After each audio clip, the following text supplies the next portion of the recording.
You are now listening to Talk Your Jits podcast.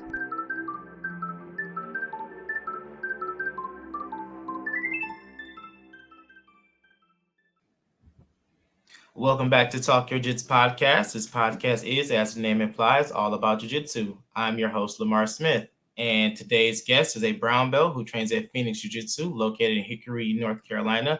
Ladies and gentlemen, Daniel Fredell. Hey, how's it going? How's it going, sir? Not too bad, man. Man, that's awesome. Well, first and foremost, man, I appreciate you coming on the show and blessing us with your Jiu-Jitsu knowledge. I appreciate that. How long have you been training? Coming up on 6 years in May. Okay, cool. Yeah, that's good. Now, what affiliation are y'all with? We are under Master Joe Moera. Okay, gotcha. I've heard the name, but I don't know much about him personally. Okay. Yep. So, he was trained under Grandmaster Francisco Mansour. Okay. And he was trained under the Gracie. So that, well, obviously everybody lead back to a Gracie, but that's the lineage right there. Okay, cool. Our lineage is actually under Henzo.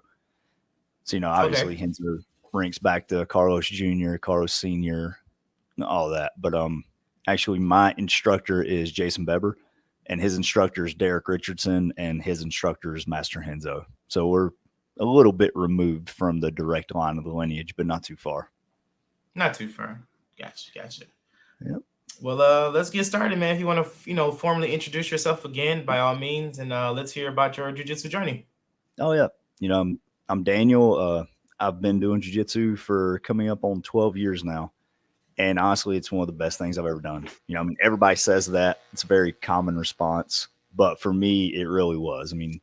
Now I'm a full-time instructor in my academy. I'm a personal trainer upstairs. So we have the jiu-jitsu mats and the kickboxing downstairs, and we have a full fitness studio upstairs. So I'm personal trainer up there. And, whenever I first got in jiu-jitsu, I was just working a warehouse job, didn't really have any real purpose in life, didn't know exactly what I wanted to do with my life. I just knew that I liked working out. And one of my friends introduced me to jiu-jitsu when I was 22, maybe 23.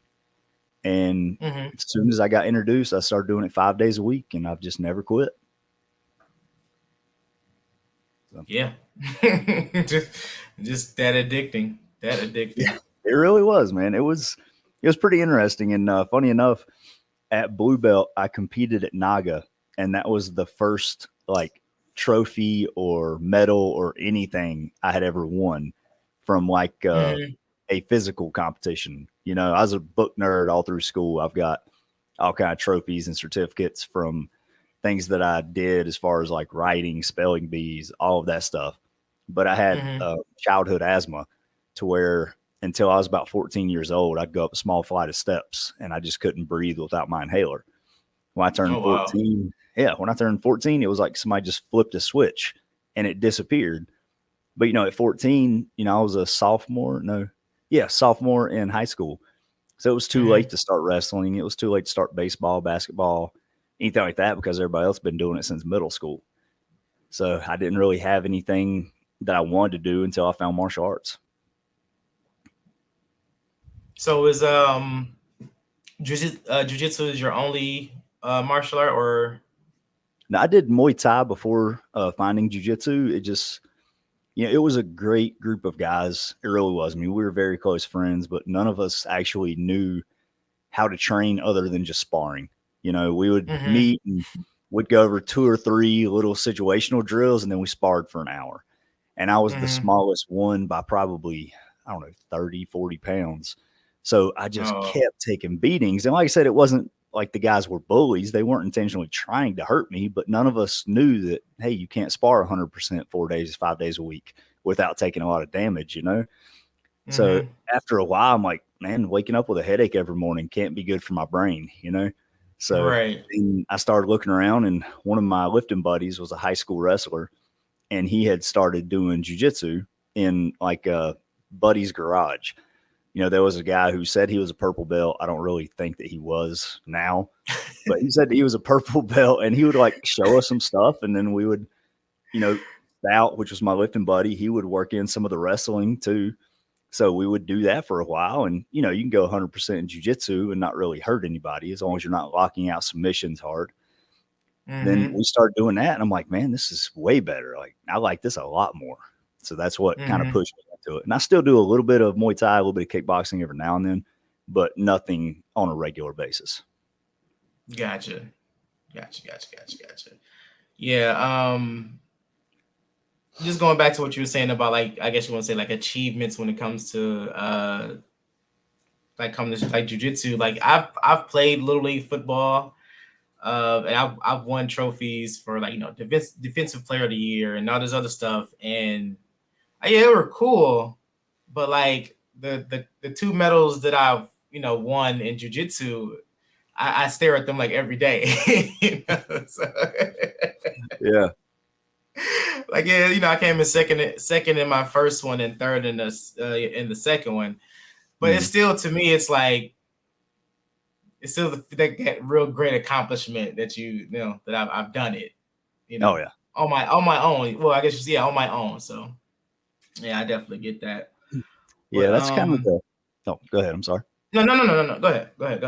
Oh, I was gonna say that's kind of the odd part about jiu-jitsu too, is while it's an individual sport, it's also very much a team sport.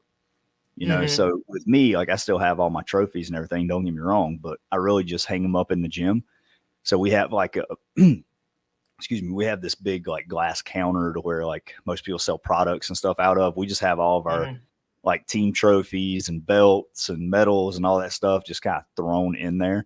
So that's where all my stuff is. And to me, like, don't get me wrong, I'm very proud of my accomplishments as well, but just the team that we've built that pushes us to do that type of stuff means a lot to me too. Like, I enjoy the brotherhood of it. So that's one of the reasons why, like, my jiu-jitsu medals, even the medals that I've won for like men's physique competitions and all that stuff, stay in the gym itself. I don't like taking much of that stuff home. Yeah. Yeah, like I said, it's very much an individual thing, but your training partners are just as important. Oh yeah. So yeah, definitely love the guys I train with and wouldn't trade them for the world. Nah, man, you make very tight bonds very early on too. Like, people come in the first week. We don't really treat them like outsiders, but I mean, they're new people. You don't really know, like, can I go hard on him? Like, is he going to get pissed off and like go into a rage, or is he going to be timid and quit? But after a couple of weeks, you're like, oh yeah, he's been here forever. We know him. Like, we've had good rolls. We've smashed him a little bit. He smashed us a little bit. Like, you're just automatically part of the family after that. Yeah, it's an instant. Yeah. Some of our violence bringing people closer together. It's wild, man. But I mean, you look at all the research that's come out on oxytocin, like, every human needs oxytocin for just serotonin production, everything else. And you get your daily requirement of oxytocin out of like a 30-second hug.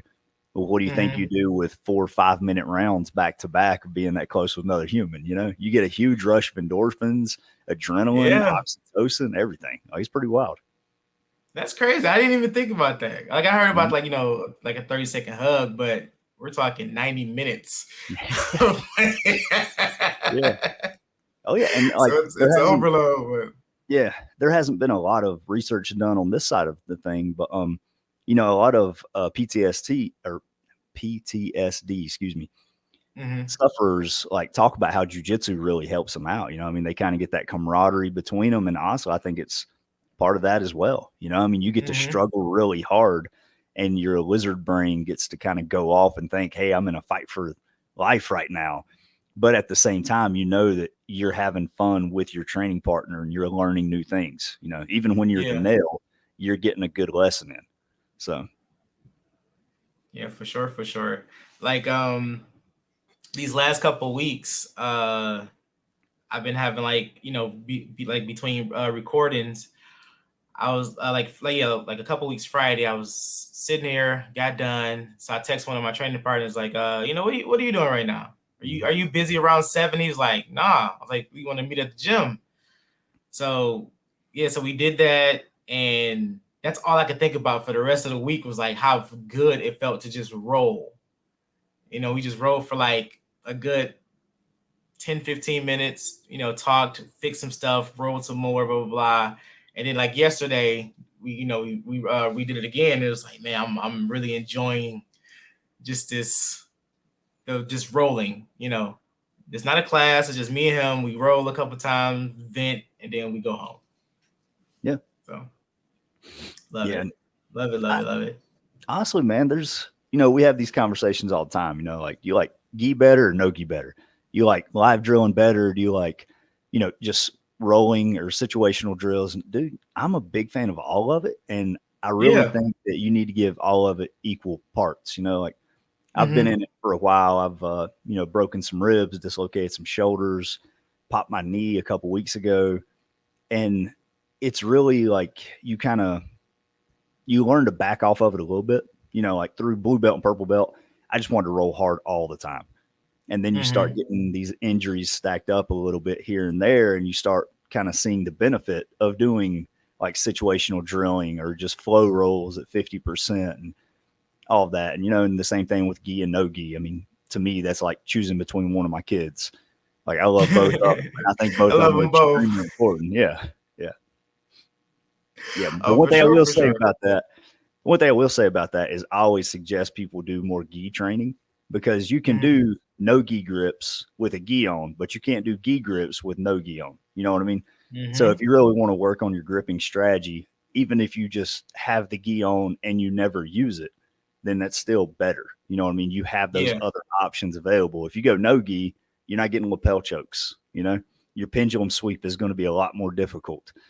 So I think it's pretty important to use the gi at least every now and then. And two, we got some guys here that just train no gi and they don't get rank. Like, what do you need a belt for if you don't wear a gi? You want to be promoted to a blue or a purple belt, but you never wear a gi. What do you need a belt for? Right. So. Yeah, we are a gi predominant school. And so like when I roll with him on Fridays or when we have open mats, I just roll no gi.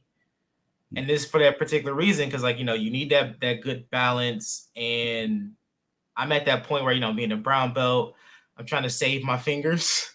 So, just constantly, rolling and repping and gi is like, I give my fingers a break, but it trains my mind not to hunt for like just grabbing lapel or grabbing, sleeves until I actually need to. So it just saves my forearms and fingers, man. Oh, and there's nothing wrong with that. And like with me, I don't do a lot of what I call the competition guards. So I'm not really big on lasso or spider guard or hitting De La Riva or anything like that.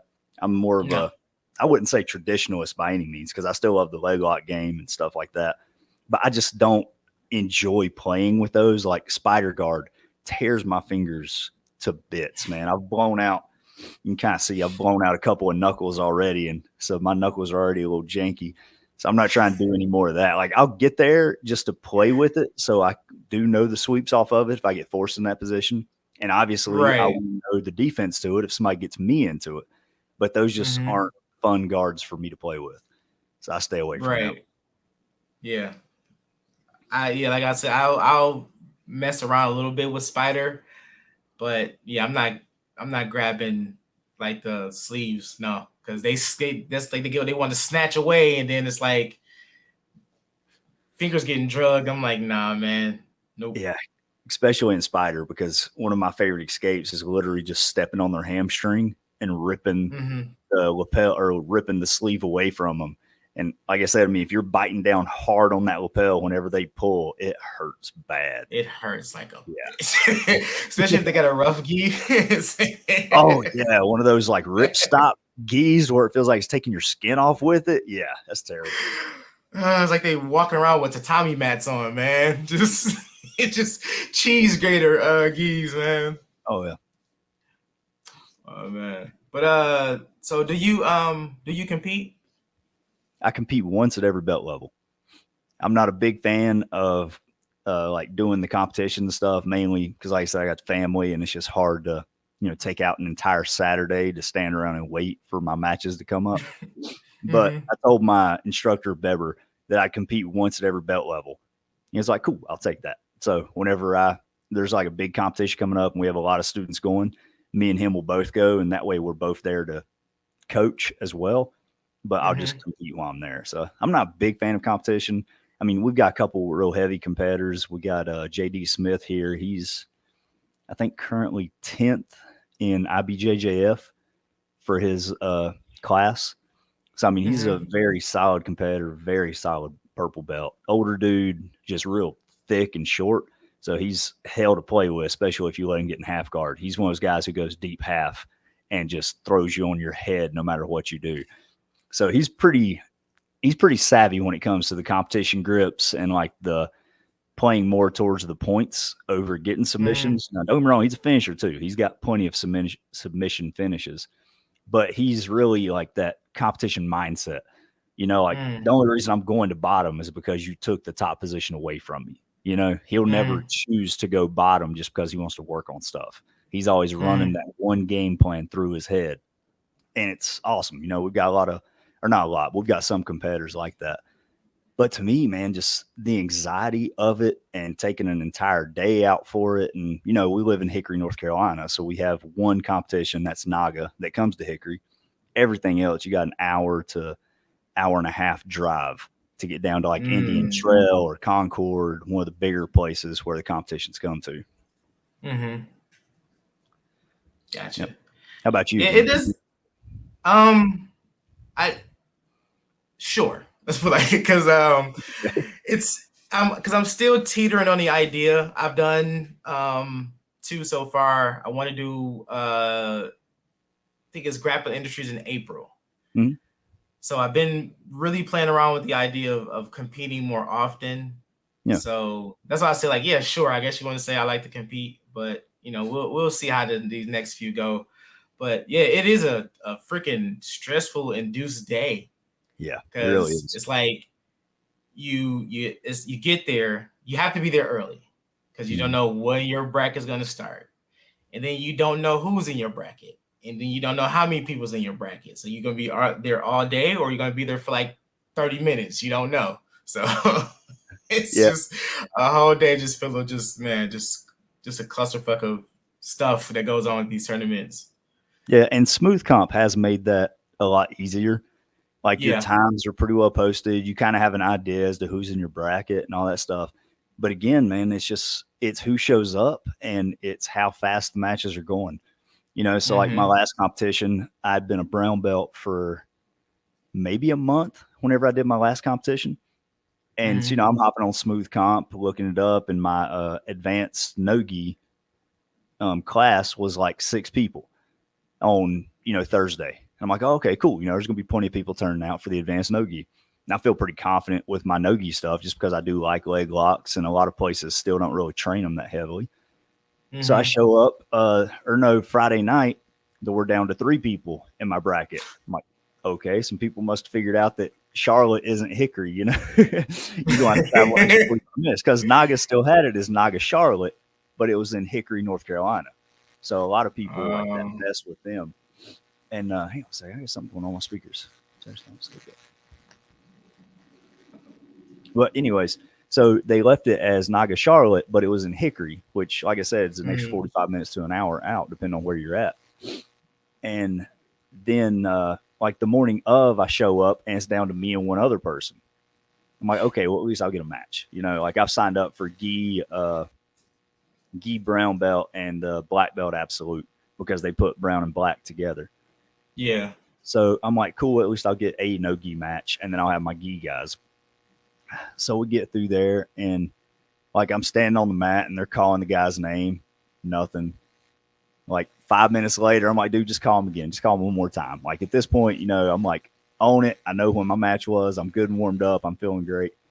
Nothing. So I just got a walk-on belt. You know, like it wasn't even like I got first place medal. This was actually for a belt.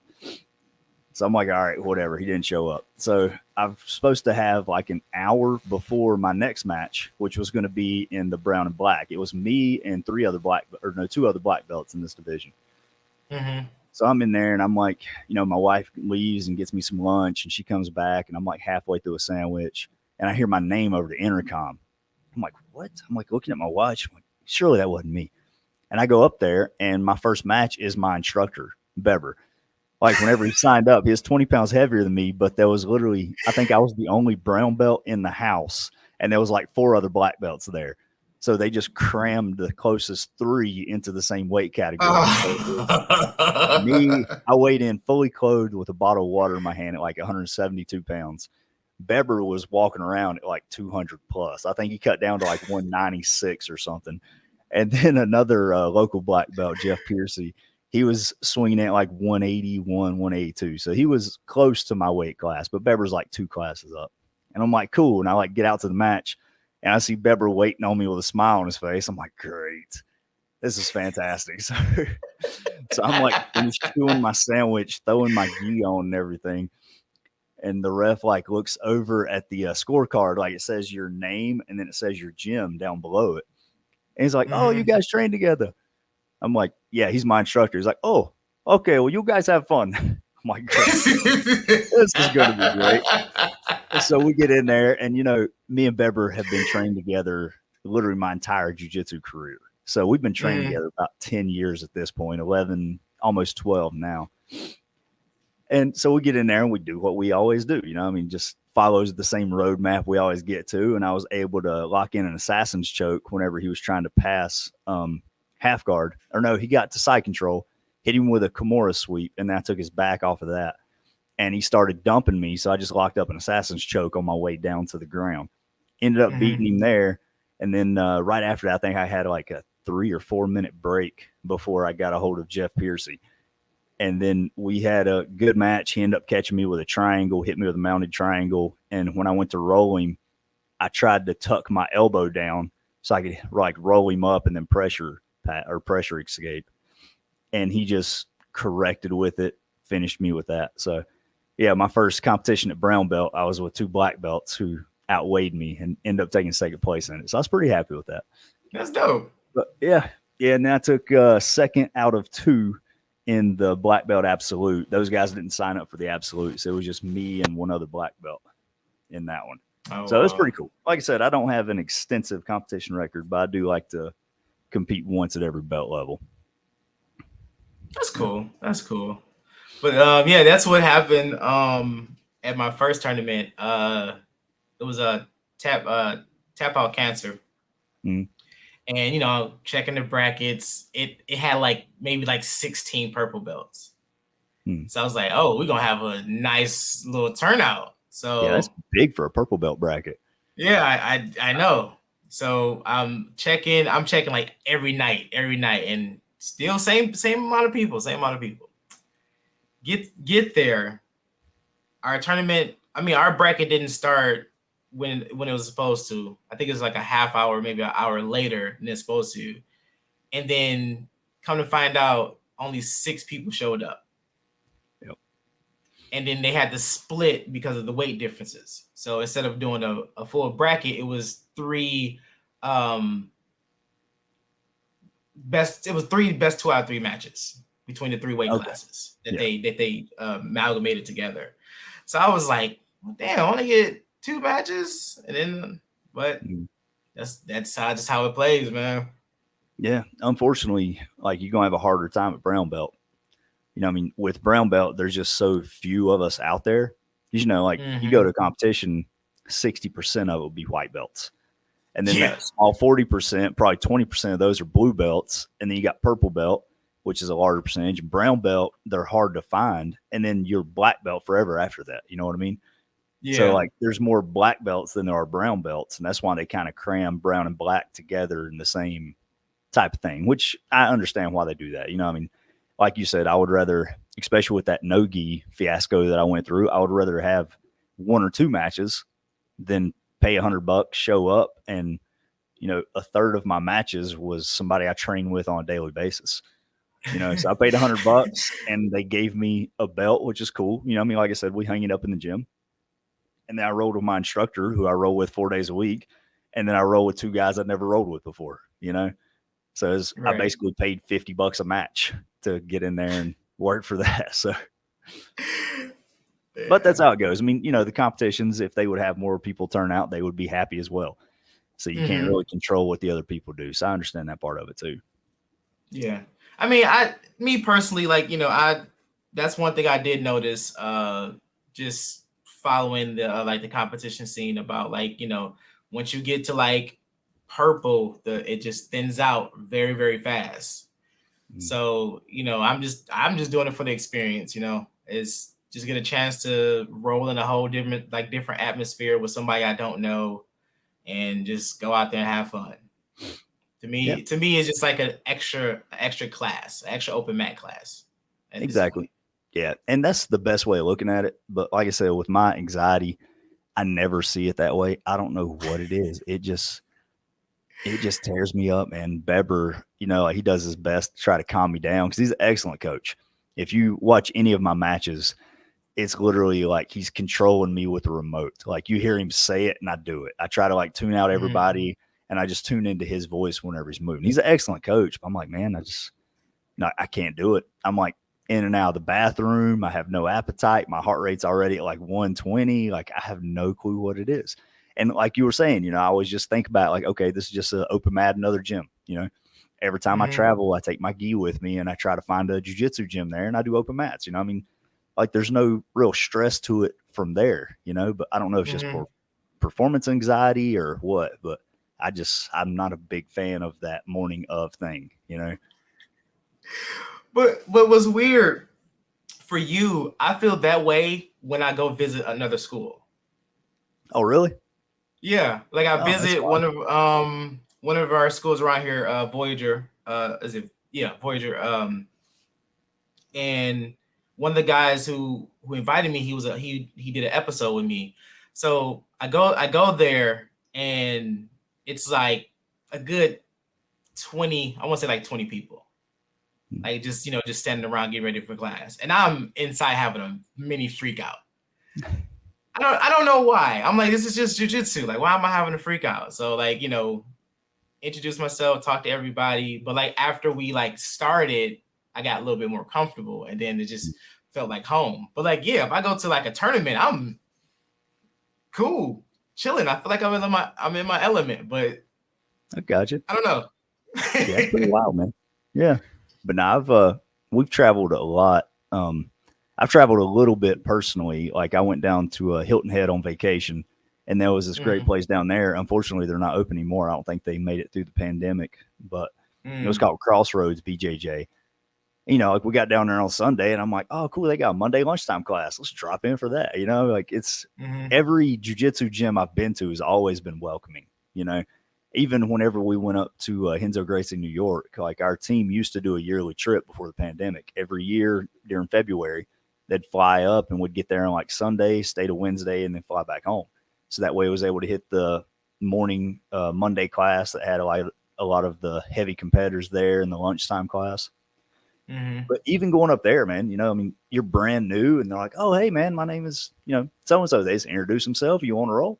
And like, I've never had a bad experience with that. I've got caught up with one or two people here and there that got a little overly aggressive, but again, it's just like competition speed. It wasn't nothing insane. I've never had anybody like try to elbow me in the teeth or anything like that. So I've always had a good experience whenever I travel. Good. That's good. Yeah.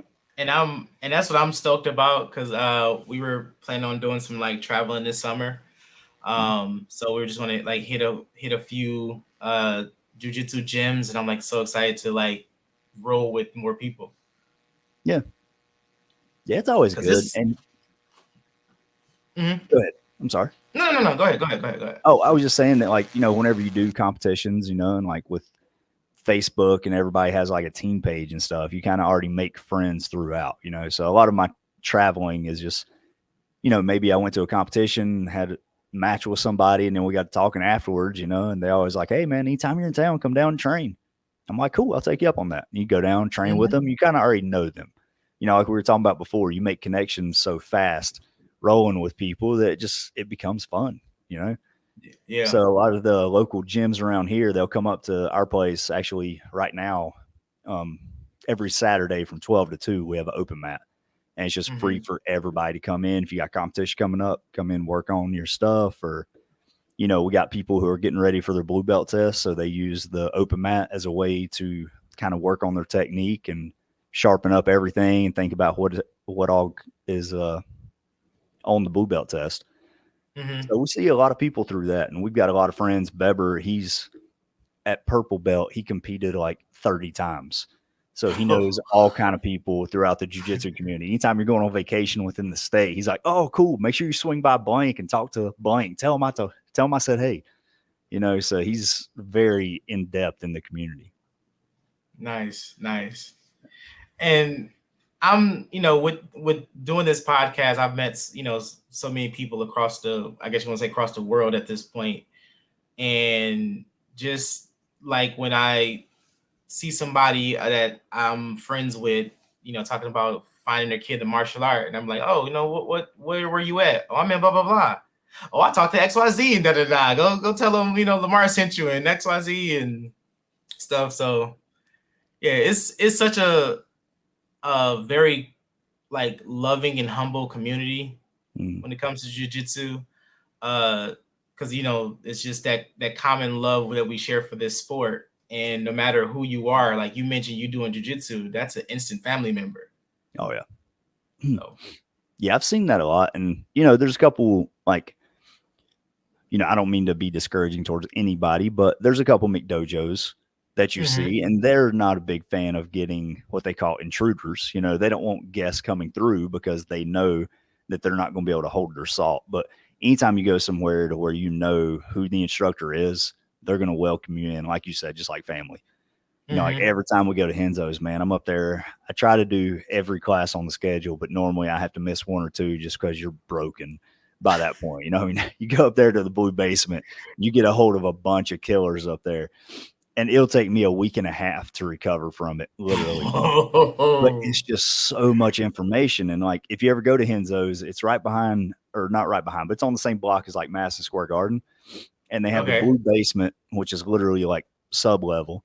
And then their first level is kind of like an MMA setup. Like they have a very long rectangular mat and they have cages around three sides of it to where you can work cage work. And then their second level is kind of like where the pros go. So it's kind of not really closed gym, but when they have somebody in town, then it's closed. Like you can always just walk up there. So we'll do used to do Donaher's class in the basement, and then we'd walk up to the street level and film what was going on. They don't like you filming their class, obviously, because, they don't want you sharing their direct information. But we'd go upstairs and film it and just keep it for us so that we could train with it. But man, everybody down there is just so cool. Like first time I was there, I had a conversation with Gordon Ryan while we were waiting on the showers. Jake Shields was there whenever I went. And it was just, it was an awesome place. But man, you just sit back and watch some of these guys go at. The craziest thing to this day that I've seen in jiu-jitsu was we were at the blue basement and I was sitting out in between rounds just trying to catch a breather. And it was Gary Tonin and Gordon Ryan. This was 2018, 2019. May have been before. It might have been 2017. I think it's when I got my purple belt. But they were doing EBI overtime rounds, and it was 100 miles an hour. I mean, it was either escape or submit, and then they instantly restarted. There was no talking about what just happened. There was no looking over the information. Like it was literally you snap your fingers, and they were right back into it. As soon as there was a submission, snap your fingers, they were right back into it. I mean, this was like 8 minutes. Neither one of those guys were even breathing heavy. But they were just explosive movement the entire time. And I'm just sitting there watching it. My eyes are like this big, and I'm like trying to figure out what's going on. But it's happening so fast you can't see it. And you're like, damn, man, that's a whole nother level, Like I've rolled with a bunch of black belts, and they were very good black belts, but that is just a entirely different level of black belt there. It was just wild to see. Man, it's when I went to go visit the other school, they're a big competition school. So it was their Saturday no gi competition class. So I was like, okay, I'll give it a shot. So I went a couple rounds and I'm just like sucking air. Like I'm trying to keep up, but I'm like just sucking air. And these they're just going. Now they're doing like 5-6 minute rounds, and it's like 10 rounds. So I'm like, all right, man, I can't just keep sitting out rounds. So I'm like dying on the inside, but I'm fighting. That's when you learn where to take breaks. Yeah, I know, right? I was like, yeah, I'm just going to do one, sit out. Depends on who I roll with. I'm like, all right, I think I can go again. But man, it was a cool experience for sure. You know, just to be around like that atmosphere and that energy of like everybody just want to go. And no matter how like tired I was like, man, I can't let nobody like this guy wants to roll. No one's jumping up. All right, man, let me go roll with him.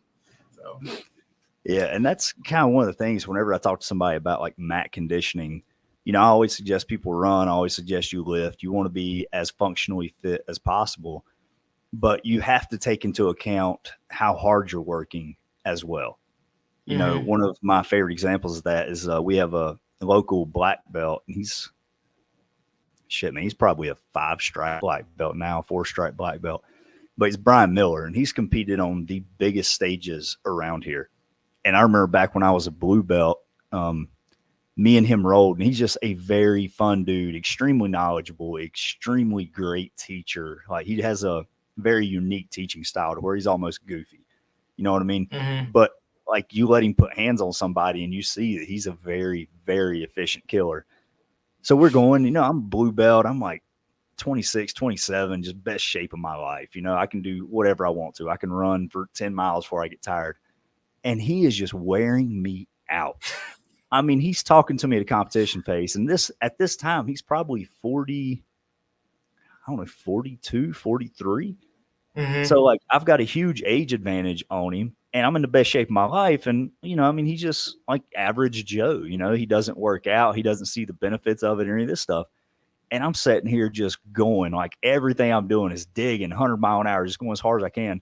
And he's having a conversation like we're having right now, but it's because he knows how to frame and he knows what grips to get to stop me from moving. You know, he was way more efficient. I had a lot more power and speed on him, and I had great cardio, but I did not have the efficiency that he had. So he'd just get bottom half guard, and I would literally just be fighting knees and elbows for like 2 minutes solid. And he's like, I'm getting bored. I'm just going to take your back. And then he took my back and just latched on, you know, and again, I'm going 100 mile an hour and I'm starting to get out of breath. He's like, slow down, man. You're going too hard. I'm like, what else am I supposed to do? Like, I'm lost right now. You know? So, and that's one of the things that I always think back to. You know, you get the big guys that come in and whether they wrestled in college or whatever, and they're just huge, full of muscle, ton of power. And you're like, okay, I need to figure out where I'm going to be most effective. And for me, especially dealing with much larger opponents, bottom half guard is my sweet spot. I get to bottom half guard, I can throw frames on them. I've got back mount opportunities. I've got sweep opportunities. They push in too hard. So I can set a lot of traps there, but I can also take my time and catch my breath. You know, it's pretty hard to smash somebody when they have an effective bottom half guard. So I usually go there until I can just open up the back, and I'll take the back. And I kind of run through the exact same game plan that Brian was doing. And it's just wild because you think about, you know, conditioning is extremely important. But once you start learning technique, conditioning becomes a little less important. And so like kind of as your technique bar goes up, you can allow the conditioning bar to come down a little bit, you know, and it's pretty wild because now I'm the guy who the big guys come in, get a hold of, and I'm talking to them in the competition or talking to them in the conversation piece while they're working their tails off. I'm like, there is something to this. How about that? There's been so many days, man, I would be rolling with somebody and they just start singing. Yeah. They're like, wait, are you singing right now? Yeah. any request? So actually, there's a couple purple belts that I started doing that too back when they were like blue belts. You know, I'd start asking them questions and all that stuff. You know, like would get in there, start rolling. I'm like, how's your day? And then like start talking back to me. But the funny part was when they started talking back to me, their technique would kind of start falling apart because they weren't focusing on the match. And whenever they got their purple belt, I was like, I just want to let you know, like, you were pushing me pretty hard. That's why I had to disrupt your mental game. So they're always like, man, Daniel keeps talking to me. I'm like, yeah, you're smashing the shit out of me. I want you to lose focus for a minute so I can get out of here. That's like one of the guys I was rolling with at Voyager. You know, we was rolling and you know, after a while, you can kind of feel like when someone is like not really pushing the pace as much. So, you know, we're rolling, and I had him in like technical mount a little bit, So, I kind of like hunched down in front of him. I was like, hey, look, I know I'm a guest, but show some love, right? And he just turned up, and it just turned into like an epic ass roll. I was like, yeah, here we go. He's like, yeah, man, he said, appreciate the pep talk. I'm like, no problem. Yeah. Yeah. Some people are like that, man. But like I said, sometimes you just got to disrupt people. And too, like I do that with some people who are like afraid to hurt me. Like we've got some big blue belts in here. When I mean big blue belts, I mean some of these guys outweigh me by 80 pounds. I mean, they're just very large dudes, and they get very used to rolling easy with people.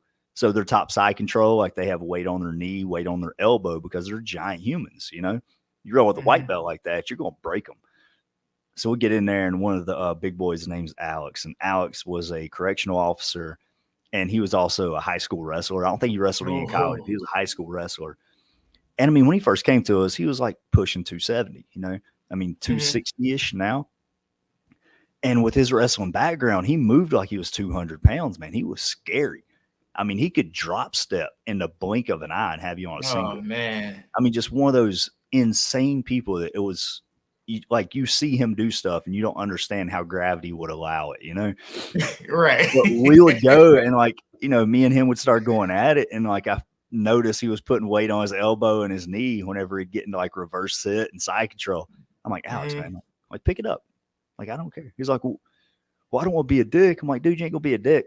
Like, it's okay, man. Like, you can try to smash me. I promise I'll tap. I'm not gonna let you hurt me, He's like, okay. And then he like just pulled the knee and elbow out. I'm like, Jesus, why did I even say anything? Like, shit. It's like, oh God. Okay, Alex, you're about to break me. But no, he's literally one of my favorite training partners, but it's just because everything has to be clean. I mean, if you hit Alex with a scissor sweep, it's because your technique was perfect. Your timing was perfect. Like, he's not going to give you anything, and he's so big that it takes everything. You can't just pick him up with your legs, I roll with somebody my size, I can kind of ragdoll them because I'm used to dealing with these bigger guys. But with them, and like I said, we've got 4 or 5 of those guys to where, like, it's everything I can do to hit him with a scissor sweep. If I don't chop his bottom leg out and use perfect technique, he's not going anywhere. It's like I'm hitting the freaking column that's holding the roof up, Same thing with the elevator sweep. Same thing with taking the back. Like when Alex first came here, me and him would roll, and I would catch him a couple of times around because I would just go bottom half guard, duck out the back door, take his back, and strangle him. He's like, man, how do I stop people from taking my back? So I started talking to him about like elbow position, like keeping that elbow in front of the hip or in front of the shoulder and stopping it. And I'll be damned if he didn't pick it up within like 2 days. And I couldn't take his back anymore. I'm telling you. God, I just ruined the linchpin that I had to take this guy's back. I just taught him how to stop it. Now I can do nothing with him. So a couple weeks later, I got to develop a new plan to try to deal with Alex. So, and it was pretty cool. I mean, it made my back takes a lot more strict because I had to be more technical because I showed him how to stop people from taking his back, Yeah. And one of my favorite quotes is by Kurt Osiander. And he said that jiu-jitsu is basically like teaching snakes how to bite you. And I'm like, that's exactly what it is. Like I'm doing stuff to you, and then we show how to shut it down, and then I can't do that anymore. So I got to either A, switch to a different technique and try to develop that game plan, or B, I try to work through the reverse of the reverse to try to get back to the original game plan, Yeah. And that's how it's been with our blue belt, Scott. Awesome guy. And it's like with him, jiu-jitsu really just started to click. So he started to like really pick up. So, every time we've been rolling, and he's a fairly large guy. He can move. He can move for a big guy. And he would go, he would go side control, but he would blade his body off. And I would sweep him every single time. And he was like, man, what? He said, for some odd reason, I keep getting swept. Like, you just catch me every single time. So I'm like, all right, let me show you what you did. Your body position was wrong. We fixed this, blah, blah, blah.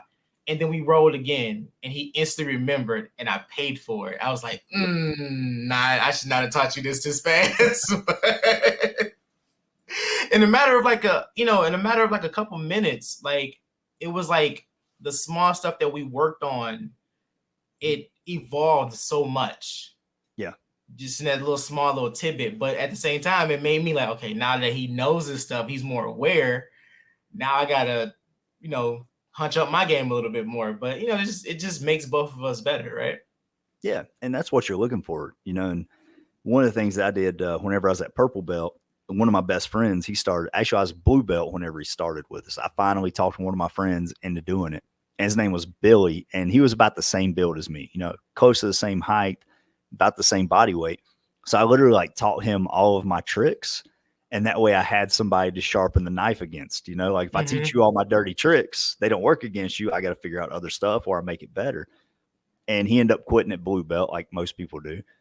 And Yeah. now I've got these two blue belts that are coming up. One of them is George. And same thing. He's a little bit thinner than me, but he's about the same height. He's a triangling machine. I mean, this dude he did Tai Chi and Kempo before coming here. And he's also a yogi. So he has very mobile hips. So he is Oh, just a damn. triangle machine.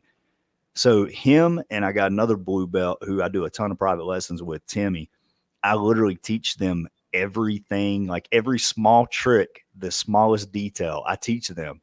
That way, every time I roll with them, they know exactly how to shut it down. And it forces me to kind of change direction. With, I'm sure you feel this way too, with me being an instructor, I don't get to many of my instructors' classes. So I'm kind of responsible for my own training at this point. So every month I give myself a goal, and like this month, I'm just escaping triangles. I let people get the guard. I'll kind of like feed them a triangle. I don't give them a triangle because I don't want them to know what's going on. So I'll kind of like feed them a triangle, see if they figure it out. If they figure it out, I do my early escapes, I do my late escapes, and then we move on. Next person, Yeah. I'll kind of feed them a triangle. That way they get to work their triangle entries, but I get to take the finish away from them. Hopefully, sometimes I don't. Right. Sometimes we But don't, right? yeah. That's the bad part about jujitsu that instructors don't want to admit is jujitsu works on them too, Yeah, I know, So, right? but no, man, I roll with zero ego. I've had many white belts tap me out. I got tapped out by probably 4 or 5 white belts last week. So I don't care about any of that stuff. But yeah, Nah. every month I kind of set a little goal for myself. And like I said, with Timmy and George, I'm like, okay, cool. I'm going to make the elevator sweep on both of them. I'm going to make it work on both of them this week. Like, I know they know how to shut it down. I know they know how to enter into Ashigarami off of it. So I'm going to start playing with it and see if I can feed it to them, make them react, and then hit them with it, So Yeah. it's pretty cool that I taught them how to shut down all my stuff. Like other people, I still kind of work on that stuff and designing new game plans. But with them, they know exactly what I'm going for every time I go somewhere. So it's like you're fighting educated resistance the entire way. Yeah. They're like your walking journal in a Yeah, sense, basically. because Yeah. you're pouring all your knowledge and and wisdom into them, and it's like, okay, it's like rereading everything you went over, basically. Like everything you written down, you rereading it. Because my training partner Brian, same way with me. Like we will roll a lot. He'll teach me what what I keep getting caught with. So my game got better. So he had to evolve his game, and now we're passing that same wisdom down to like the newer generation in our class in our schools. And it's like, damn, these dudes are getting good real fast, too fast. Yeah, but that's how it should be. You know what I mean? Yeah, Like yeah, all of my blue belts would have whooped my ass at blue belt. But that's how you want it. Like you always want your yeah. students to be better than you. I mean, if they're Hmm. growing at a slow pace, then that's my fault. But Right. whenever I was at blue belt, I remember how I was. I remember how good I was. I remember what my faults were and the areas I need to develop. So I make sure that my blue belts don't have those gaps in their Hmm. development. And like with every class, I try to give them, your normal 2 to 3 techniques. We talk about a couple what ifs, and then we go on with it. We kind of figure out how it fits into the puzzle for each individual student. But at the same Hmm. time, I want my blue belts to be better than me at blue belt, and I want their blue Yeah, belts to be even better than them at blue belt. That's how we keep jujitsu strong, and that's how jujitsu should be taught. yeah, There was this weird area from where jujitsu was kind of the unsung martial art to where everybody was fighting, everybody was grinding, to where it became, okay, this is pretty popular now, and everybody's kind of like looking more towards the competition side of things over the self defense / MMA style of things. Where I don't want to say it got softer, but it got a little less. I don't know what to call it. We'll just say a little softer. You know what I mean? Like Yeah, a it little got more watered down a little bit. Yeah, a little watered down. Yeah, that's a good term for it. Mhm. We had a couple McDojos coming through and becoming mainstream. Got a little watered down, and now it's kind of on the point now to where it's growing back up and becoming a true fighting art again. Yeah. And I'm not one of those people who think there's a big difference between like competition and self defense jujitsu. You know what I mean? If you throw in bites and eye gouges and punches, it's still going to lead to whoever's in the better position. And if you know Mhm. competition jujitsu, you're going to be in the better position. You know, I mean, Mhm. competition jujitsu is literally just so you can beat people who are at your level, not beat the average goober who attacks people on the streets. You know, Right. so I don't like when people split off competition jujitsu from self-defense jiu-jitsu because, you know, even though Keenan Cornelius has never had an MMA fight, I think he would do okay against the average purse jacker. You know? I think he'll handle himself very well. Yeah, zero issue. You know, I mean, he has a Yeah. great open guard. I think he'd be extremely hard to hit in the face. You know, I mean, Mhm. he knows how to protect himself and he knows how to manipulate somebody else like a rag doll. So I don't think he'd have too much issue with it. But no, and like just like I was talking about, I think it's pretty cool that everything kind of comes and goes in waves, you know. And over Mhm. the next 10 years, it may go in another wave to where it is more competition heavy and a little less self defense heavy and all that stuff. But it could also go to where most academies start adding striking back into it. You know, we have a Yeah. striking program and we have a grappling program. But even with that, we teach in a 7 week cycle.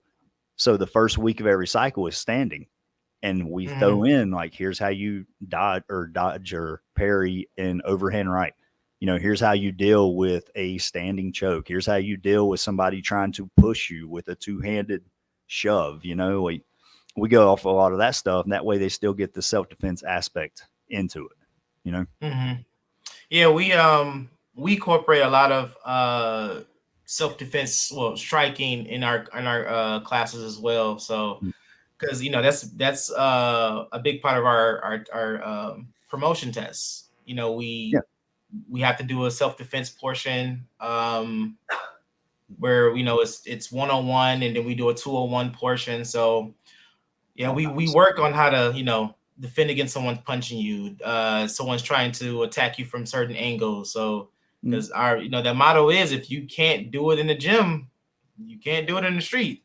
that's true. So, That's very we true. train like we fight. So when we throw punches, we're not, depends on the belt rank, obviously, Yeah. but if you're a little higher, we're not going to pull that punch that much. You're going Mm, to get hit. You're going to feel it. So, nice. Now, do y'all do tests at every level? hmm Do you? Okay, gotcha. yeah. We before we never did any belt testing whatsoever. We would just promote on merit. But here lately, we've been implementing a test at blue belt, and going up to blue belt just means you have fundamental knowledge of most positions. So that's what we hmm kept it to. Every place. If you're in non-dominant position, you should know 3 escapes or sweeps. And if you're in dominant position, you should know at least 3 submissions. 3 takedowns, just various stuff like that. Yeah. But Yeah. at purple belt, we kind of give people a quest. So like going from blue to purple, we had a excellent wrestler in here, very decorated collegiate wrestler, and his quest was close guard everything. So like he had to teach us sweeps from close guard. He had talked to us about like the concept of what you want to do with your close guard. Every non-dominant escape had to be back to close guard. Like he's one of those hmm guys you couldn't hold down from side control if you wanted to, but he was going right back to his feet. Like hmm he basically just got all the way through blue belt with having one or two small tools from guard. Because he was such Uh-huh. a good wrestler, he never found himself on his back that often. hmm So we're like, cool, if you want a purple belt, this is your quest. You have to break down everything from close guard. We want to see chokes, back takes, sweeps, everything that you can possibly do from there. And you're going to teach classes on it. So that was kind of his way of getting his purple belt. And we've been doing that pretty long time now. I want to say about a year and a half, maybe. Okay. Yeah. So it's been good because it really makes him kind of responsible for his own training as well. I mean, don't get me wrong, we still hmm like taught the closed guard classes to him and stuff, but he really had to take a deeper dive than just the entry level us teaching class and him rolling with it. He had to start looking for his own information, bringing in new submissions, bringing in new gripping strategies for sweeps and escapes and that type of stuff. Oh, that's pretty cool. I mean, yeah, that's very unique. Yeah. I think it worked well for us. We didn't want to do testing, but we started getting to the point to where we had blue belts who were excellent grapplers, but they get to bottom half guard and couldn't do shit. Somebody would get on their back and they couldn't get out. And I'm like, well, he's obviously a blue belt. He just don't know how to get out. He don't get his back taken that often. He's got pretty good guard, so he doesn't really get his back taken that often. So when he gets there, he's kind of stuck. And we're like, yeah, but that's what if he has to teach a fundamentals class and we're on back week, Like we couldn't have upper belts with those types of gaps. So that's when we start implementing like a true test. And it takes about, I'd say 2 hours. Yeah. And like I said, there's no rolling or anything. It's just, all right, starting in close guard. I want to see 3 sweeps, at least 1 gi and at least 1 no gi sweep. And then we go from there and they have to walk it through or walk us through it. They can't just like do it. Be like, cool, there's a scissor sweep. It's like, no. Mm-hmm. Start out. What grips are we getting? Awesome. What's your hips doing? Cool. What is your opponent's shoulders doing? Like you have to be able to break it down every step of the way, just like you were teaching a class. And that's how we started pushing that through. Yeah, that's how our test kind of goes. Depending on like what belt. If you're going from white to blue, each rank has like a set amount of techniques we have to show. Obviously the higher the rank, the more you have to show. But as you've grown white to blue, we're not expecting you to like be very technical with the technique. If we get you, if we can see that you have a nice understanding of it, cool. Like if the scissor sweep is a little sloppy, we're not going to be like, no, do it over. I gotcha. But as the ranks goes up, it's like, all right, if you're going to do the scissor sweep, like you said, explain the importance of this position, that position, this position, or, where your opponent is. If their arm is a certain position, like, you just can't just go straight to it. You have to really show that you know how to do this. Exactly. So it's not for the weak, So, and that's one thing that people don't understand with jiu-jitsu is, especially like newer belts coming in. I tell them how long I've been doing it. They're like, oh wow, what belt are you? I'm like, brown. Like, you're not a black belt yet? I'm like, yeah, this stuff ain't easy. Like it ain't easy. It's natural, yeah. No, and especially when you get those people, those the white belts that come in and they think they just own the world. Think, yeah, man, I should be this stripe, or I should have this, or I should have that, or why I ain't get this, or why I ain't get that. And like my instructor was talking about that. He said he's like, those are the type of people you want to ask them, like, okay, what belt do you think you should be? And you say, oh, I think I should be a purple belt. All right, I'm gonna give you this purple belt. And then we're gonna roll. If you can finish me, or you can show me that you're a purple belt, you keep the purple belt. Other than that, you're gonna take this white belt and you're gonna learn just like how, and you're gonna grind like how everybody else got it. Yeah. No, we've had that annoys me so much, man. Yeah. Well, like I can see that part of it, but like at the same time, it doesn't really annoy me because they don't, you don't know what you don't know. You know what I mean? And we've had that issue too. And usually it's from past martial artists. Like maybe they were a black belt in karate or taekwondo or something like that. And they think, oh, I'm black belt in karate, so I should be at least like a blue belt in jiu-jitsu. I'm like, no, those are 2 completely different arts.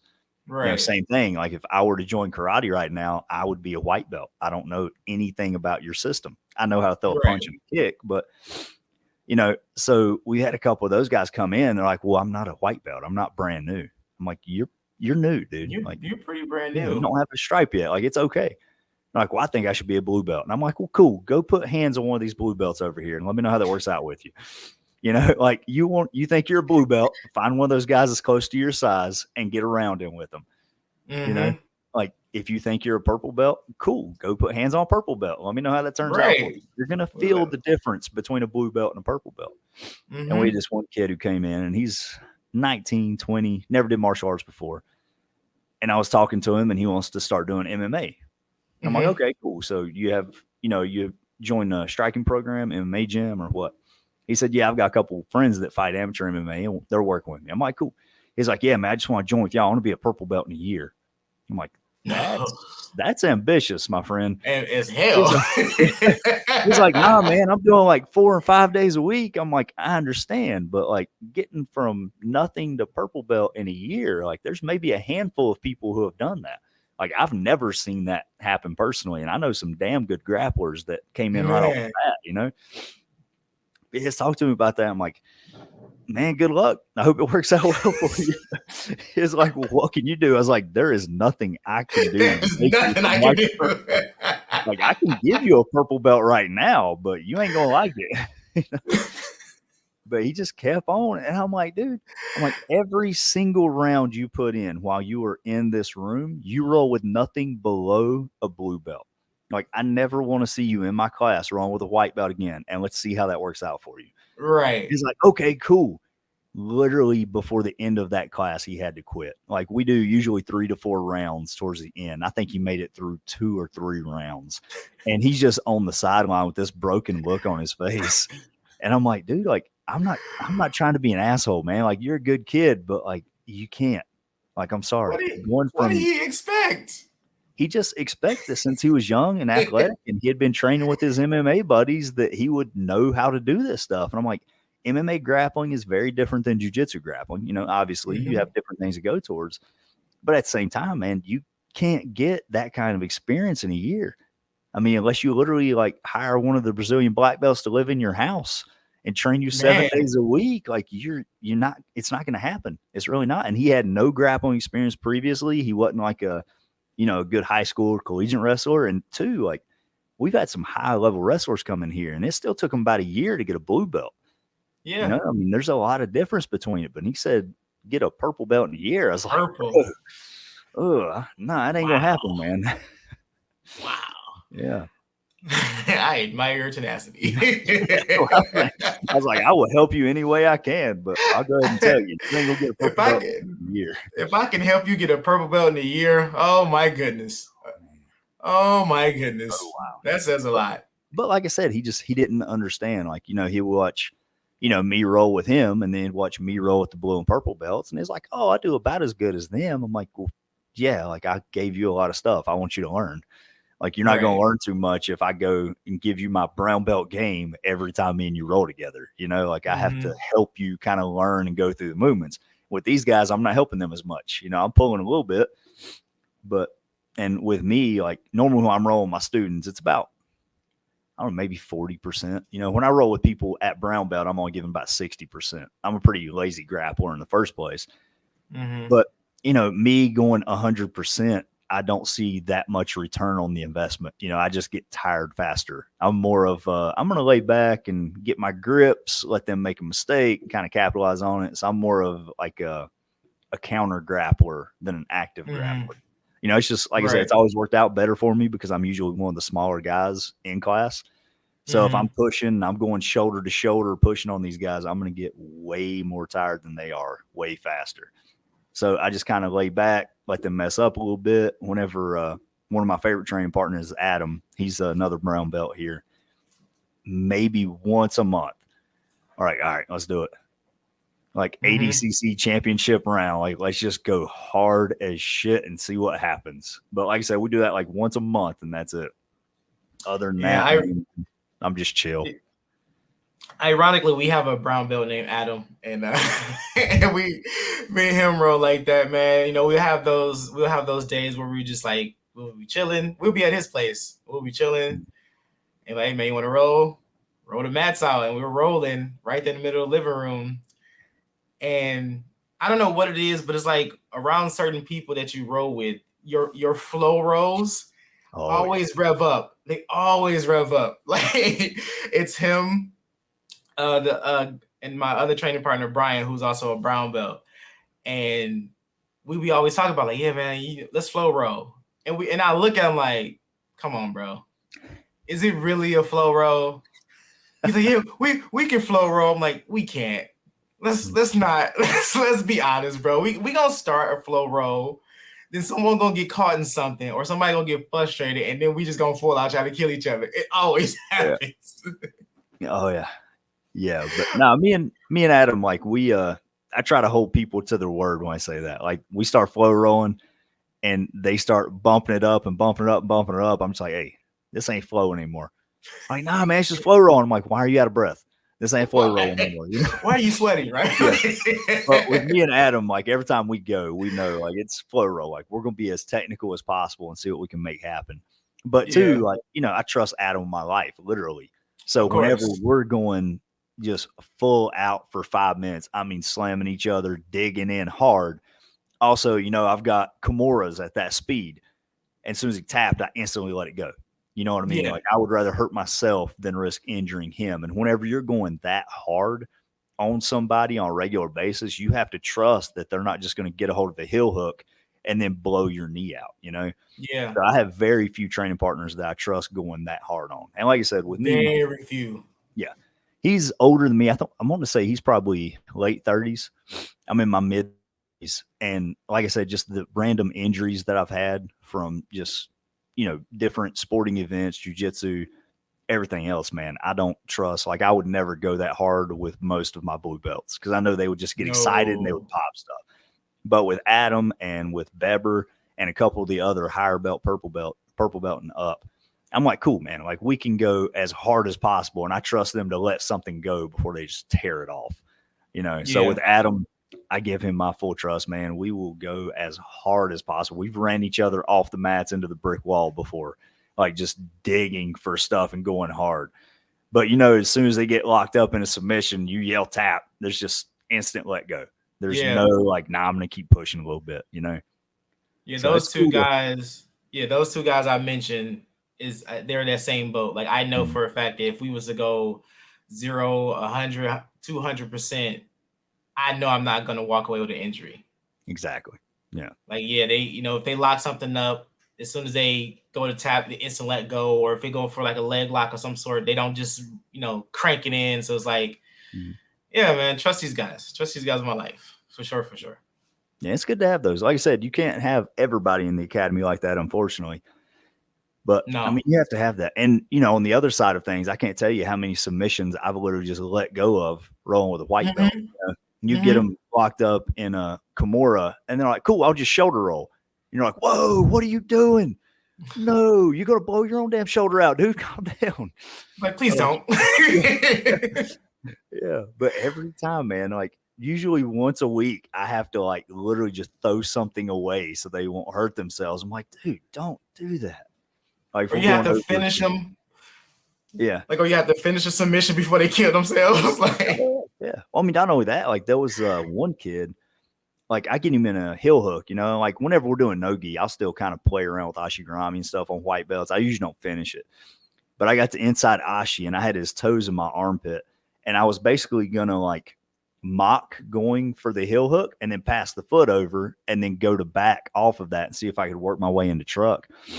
So like I get his toes in my armpit, and before I even touch his heel, he just like 180 to bear crawl. And as soon as he shot to 180, I literally had to grab his ankle with both hands and like just hold it out in front of me to make sure that he didn't break his own knee. I'm like, what are you doing? He's like, I got out. I'm like, no, you didn't. No. If I wouldn't have let go of your foot, you would be on your way to the hospital right now. He's like, wait, what do you mean? So like I pulled him back into it and I was like, all right, we're going to do this slowly. Now go 180. As soon as he went 180 and started bear crawl, I was like, oh God, that's really tight. I was like, yeah, you were about to hit that at 60 mile an hour earlier. Like you got to be very cautious whenever you do this stuff. Yeah, there's been a couple of times I've rolled with this one white belt, and I usually don't play, you know, hunt legs or anything like that, but we were just messing around, and I, you know, had a heel hook and I didn't lock it in, but he goes to roll hard and try to snatch his leg out. And I literally let go. And he's like, you know, I got out. And everyone's looking around the room like, dude, he just saved your leg. I was like, yeah, dude, you're going to blow your knee out. No, man, I was getting out. No, if I would have held on like I was, we'd be taken you to the emergency room right now. Oh, yeah. So, yeah, that I don't get it, but yeah. Nah, and I mean, some people, you know, like I said, they just don't know what they don't know. You know, I've had a couple white belts locked out, just dead to rights on arm bar. You already see like the elbows hyper extended, and you're like sitting there and you got full control over the shoulder line, so you're good. And then they like go up and try to stack you. And I'm like, stacking you ain't gonna get this out, dude. Like your elbow's fully locked out, and they just stack you and just start shaking up and down. I'm like, I'm not going anywhere, man. Just tap. Like, what are we doing here? Like, do you want me to shoot my hips in further? Like, you've already shown. I don't care if you pick me up from this position. Your elbow's not gonna bend again. Like, just tap, man. It's like, nah, I think I can still get out. Okay, well, keep going. So, be my guest. Be my guest, man. But so we have a Talk Your Jits podcast question. We ask everybody. So your top 3 people you would like to roll with? Oh man, this is gonna be a weird list, but Jocko Willink, Tim Kennedy, and Donald Cerrone. But you had them though. You thought about this. Oh, I've thought about this. I've got a list of my top 10, man. I've been fortunate enough to roll with probably 3 or 4 on my top 10 so far. So yeah, I'm really happy with that, but not easily top 3. I've heard terrible, terrible things about Jocko Willink and Tim Kennedy. Just like I've got friends that have trained with them, and they're like, it's literally just like being mauled by a gorilla. Like insane pressure. And Donald Cerrone has always been my favorite MMA fighter. So I would love it. And he's a black belt in jiu-jitsu as well, so I'd love to get around in with him. I think he's one of the most awesome people on the planet. Yeah, those I don't know what it is about those those just like ravaging like jiu-jitsu players where it's like you're going to be eaten alive as soon as you hit the mat, but you want to experience that so bad. But too, like that's their personality. You know what I mean? Yeah. Like everything about Tim Kennedy and Jocko Willink is just intensity. I mean, you listen to like their various podcasts and just see what they do in their everyday life. And like Tim Kennedy is literally more athlete than he is human.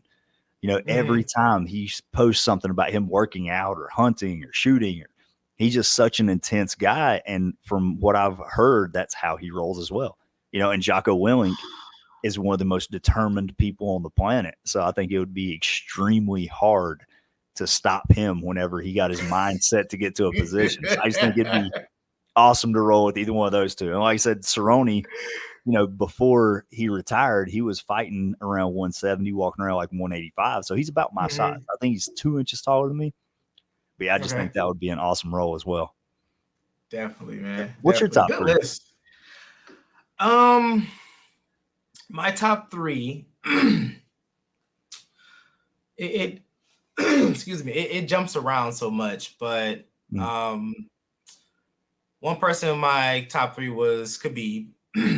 Oh God, talking about crushing pressure. Yeah, that crazy wrestling pressure, man. It's like I see it. It's like I want to experience it so bad just to see.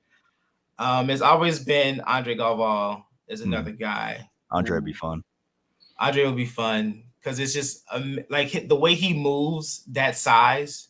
It's just always been like I admire that so much. And Ryan Hall. Ryan Hall would be a fun one too. Yeah. I do think it was a toss-up between Ryan Hall and Brandon Ortega. Yeah, I can see that too, man. I mean, it's like I've just some like linky guys I've always had trouble with. So it's just like, just really want to see like a high-level guy who's like got linky limbs and see what it can be, I can do. But yeah, that's kind of like my list for sure. That's pretty cool. So yeah, I think Galval, he would be a pretty fun person to roll with too. I don't know that I would want Galval in like competition mode. No, like like just regular gym rolling mode. Yeah, Galval in competition mode, man. He would ragdoll me with one hand. I mean, I've seen this man dance on people. But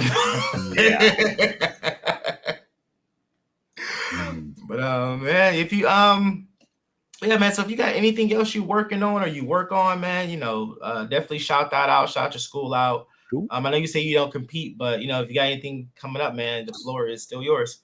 I got you. But yes, I'm at Phoenix Jiu-Jitsu. Check us out. We got a YouTube page that we add to sporadically. You can also check out Daniel Fredell on YouTube. I've got a YouTube channel. I've got a website in the making. I've got currently 4 books out on Amazon. My first book was actually Jits Fit, and it was resistance training for grapplers. So a lot of Okay. exercises that went around increasing your athleticism on the mats, especially with grip strength, cardiovascular conditioning, and basically just helping out with functional fitness. Anytime you're looking at sports inspired training, it's always going to revolve around how functionally fit you are for that sport. So that's what the book was on. The second edition that has Phoenix Fit. So I updated it with some more mobility and stretching stuff, because that's one of the feedbacks, or some of the feedback that I got from it was they would really like some in-depth stretching to go along with the program. Other than that, a lot of my programs involve kettlebells, just for the exact same reason. I mean, grip strength, learning how to make your body flow from one thing to the next. And there's been a couple kettlebell flows that I've designed over the years that really mimic the type of like smoking you get on the mats, holding stuff in the rack position, putting pressure on your diaphragms, or your diaphragm and your abs, to where you can really mock that being smashed pressure while you're doing walking lunges, carries, all types of stuff. So a lot of my work is towards the functional fitness side of things and towards the kettlebell side of things. Hey, But that definitely piqued my interest. I'm gonna have to get look into those, man. yeah, man, check it out. And if you're a professional yourself, my third book was on my entire system of personal training. It's called Training Trainers, and it's really like an instruction manual for how to be a personal trainer. I've been doing it full time for over coming up on 10 years now, about 9.5 years. I've been a full-time personal trainer. So like I said, I'm at the gym literally all day long. The jiu-jitsu mats are 20 feet below me. So whenever somebody like texts me, hey man, I got a day off, you want to get some rounds in? I'm like, yes, I do. I'll be ready in 5 minutes. Come on. So it's fun, man. But like, you look at every other personal training book on the market, it's all about social media marketing and how to get clients in the door and how to sell online programs, but they don't really tell you what to do once you get clients in the door.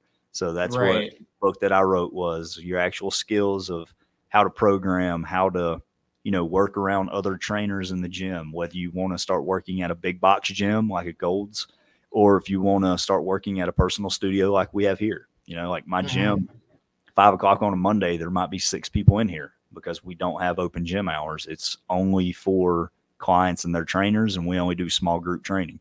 So whenever you come in here to work out, you're not moving around 30, 40 different people. Nice. That's awesome, man. Very awesome. Yeah, I had fun with it, man. Like I said, I grew up a book nerd. So I always wanted to write a book, and I started a blog, and I started getting a ton of questions off of the blog, and I'm like, you know what? This is the opportunity for me to write the book I've been wanting to write. So there it is. That's what I ran there with. It is. Yep. Man, that sounds good. But well, that's the end of today's episode. I would like to thank Daniel again for coming on and blessing us with his many talents, as you can see. So please go and follow our Facebook, Instagram, and YouTube pages to stay updated on all future episodes. This has been Talk Your Jits podcast. Keep rolling, keep grinding, and remember, long live jiu-jitsu. Have a great day. Thank you, sir. And we're done.